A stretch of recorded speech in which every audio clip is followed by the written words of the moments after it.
We are now currently staying at Clinton Lake, right outside of Lawrence, Kansas, for the next 3 days.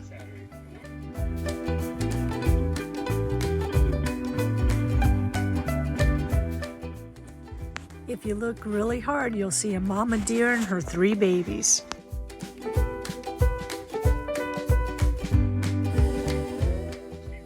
And honest to Pete, they have the biggest horseflies we've ever seen. And of course, we need to play a little pickleball on a 90-degree day. So on a day that's in the 90s, what do? Well, first of all, you go play pickleball for an hour, and then you take a little tour of the Kansas campus. And if you notice real close down here, you can see one of the football players going into the facilities down there. We did hear a rumor they might want to join the Big Ten, so we're going to see what we can find out today. Okay, while doing reconnaissance at the football coliseum, we noticed that there's this huge, tall tower over here. And I'm wondering if by chance, somehow, this is where their basketball program receives all their strength. I got a feeling it might be UFOs involved, but we're gonna go check it out. And if that's really the case, we're thinking that it would really be a good idea for them to invite their football team to kind of join in, because their football team really sucks. So we'll see what this has to do with anything. But you'll notice, there it is, the Tower of Power, I guess. I don't know. Hike up here, my love. Steep.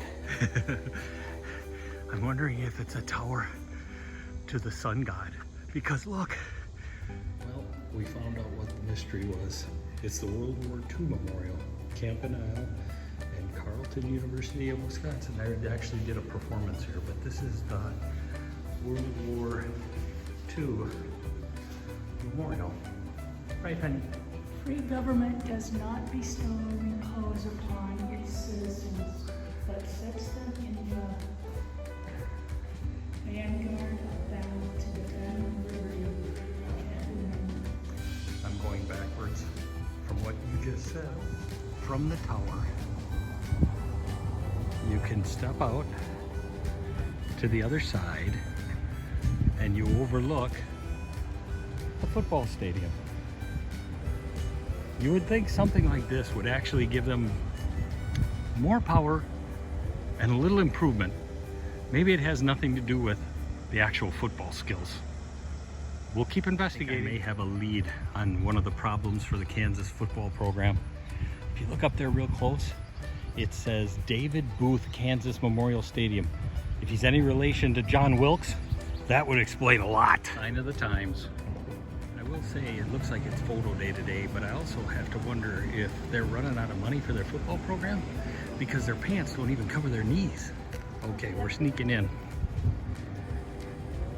Checking it out. Seeing what the facilities are like. As you can tell, looks kind of empty. Not sure if they fill it all up or if they have to get big name teams here to fill it up. Looks like they spelled the name right in the end zone though, Kansas. My wife was practicing her moves there. Okay, here we are checking it out. We made it inside the stadium. As you can tell, it's a little empty right now, except us. And there's some guys way back in the distance doing a little pressure washing the seats. But other than that, I don't know, it's kind of empty.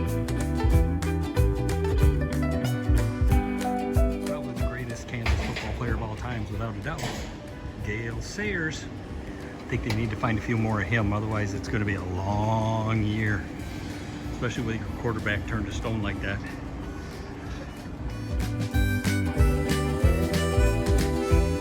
We came to Beamer's for lunch.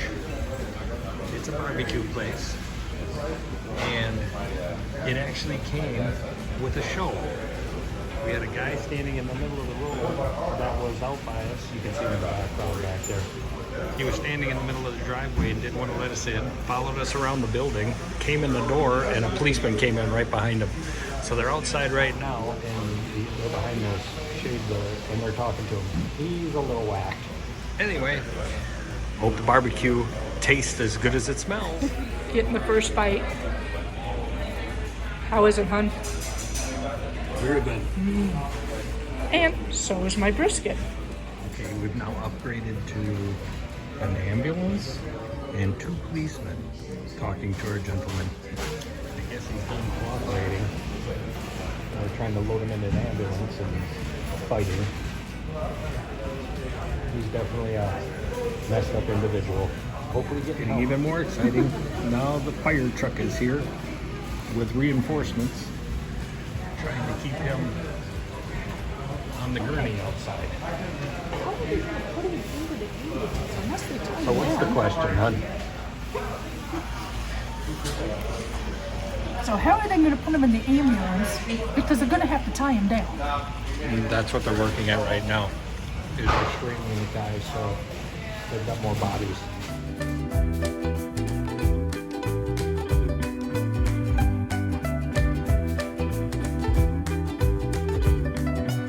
We've now ventured to the Grover Barn Underground Railroad Station. It's one of the best documented underground railroad stations in history. And Mr. John Brown, the famous abolitionist, came through here. And in later years, including now, it was actually used as a fire station.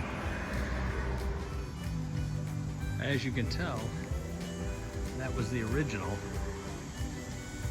building that was here. And they added on in later years and actually turned this into a fire station.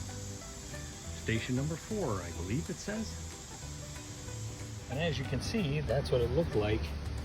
And it's got the exact same stonework that it had way back in the day when it was Joel and Emily Grover's place.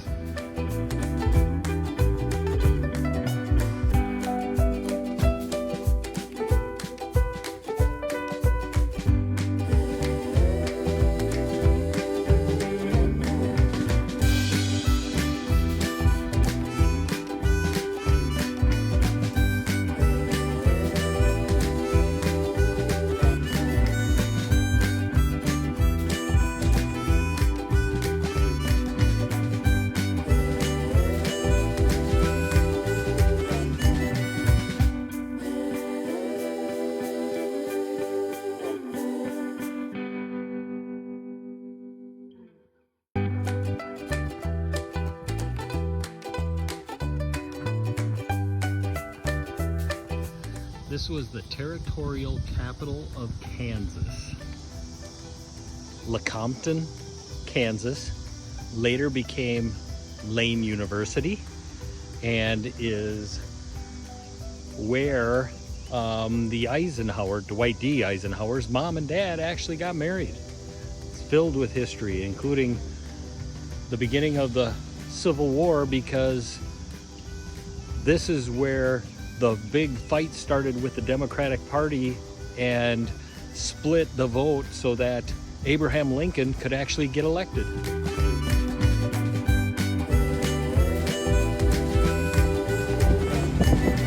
This is Lake Clinton, and we're getting ready to drive over the top of the dam, but it's approximately 8 miles long.